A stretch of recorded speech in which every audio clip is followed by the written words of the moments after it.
प्रधानमंत्री गरीब कल्याण योजना जिसमें तीन आत्मनिर्भर पैकेजेस शुरू किए गए थे और इसमें 5 मिनी बजट खुद ब खुद थे।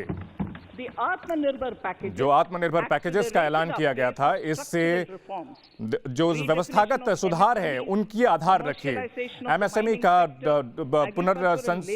किया गया,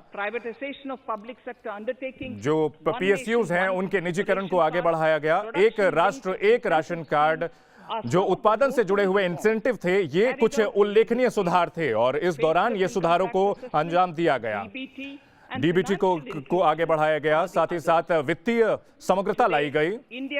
आज भारत के पास 2 वैक्सीन उपलब्ध है और ये इससे न सिर्फ अपने नागरिकों को बल्कि दुनिया भर के अलग अलग देशों को भी कोविड-19 से बचा रहे हैं। 100 से ज्यादा देशों को हमने उपलब्ध कराया है।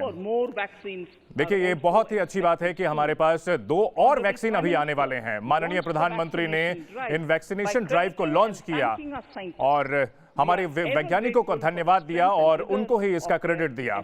उन्होंने जो उपाय किए हैं, जो कदम उठाए हैं, वो उल्लेखनीय हैं। साथ ही साथ हम ये भी कहना चाहते हैं कि कोविड-19 के खिलाफ जो हमारी लड़ाई है वो 2021 में भी जारी रहेगी। और अब जैसे कि अब 2 विश्व युद्ध के बाद जो हालात थे, उसी तरह जो विज्ञान जो है उसने राजनीतिक और जो संस्थागत कोविड के बाद जो है संबंध बदलेंगे और इतिहास में जो ये मौका है, ये एक नई शुरुआत के लिए जाना जाएगा। भारत एक मजबूती से डटा हुआ है कि आगे बढ़ेगा और मैं रविंद्रनाथ ठाकुर के शब्दों को कहना चाहता हूं,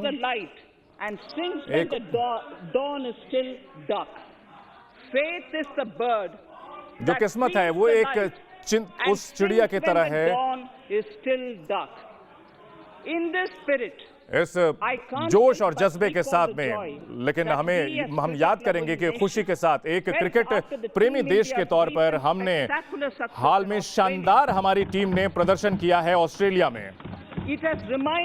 और इसने हमें याद दिलाया है कि हम एक जनता के तौर पर, खास तौर पर हमारे युवाओं के पास क्या कुछ खासियतें हैं। उनमें बेशुमार प्रतिभा है और उनमें जज्बा है कि वो प्रदर्शन करके कामयाब होना चाहते हैं। आज जो आंकड़े हैं वो बताते हैं कि हमारे भारत में सबसे कम मोर्टेलिटी रेट है।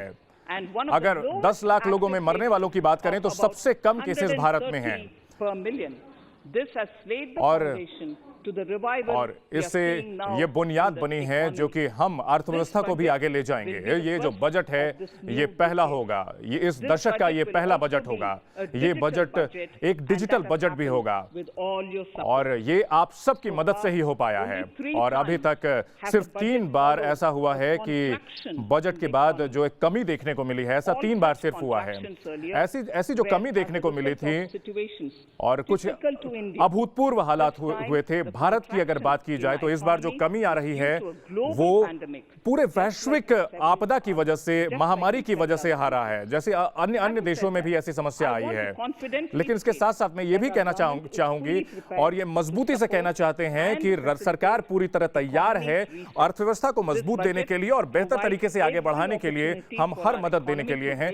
हम अपनी अर्थव्यवस्था को इस बजट के जरिए हर मौका उपलब्ध कराएंगे ताकि इससे हम जो है शानदार विकास हासिल करेंगे। 2021 एक ऐसा साल है जिसमें कई अहम उपलब्धियां हमने इतिहास में हासिल की है। मैं इसमें से कुछ बताना चाहूंगी। ये 75वां साल है हमारे आजादी का। 60 साल गोवा के भारत में जुड़ने का 60 साल हो चुके हैं। 50 साल हो चुके हैं, जबकि 71 में भारत और पाकिस्तान युद्ध हुआ था। ये एक ऐसा साल होगा जो कि भारत की आबादी का ये 80वां दशक शुरू,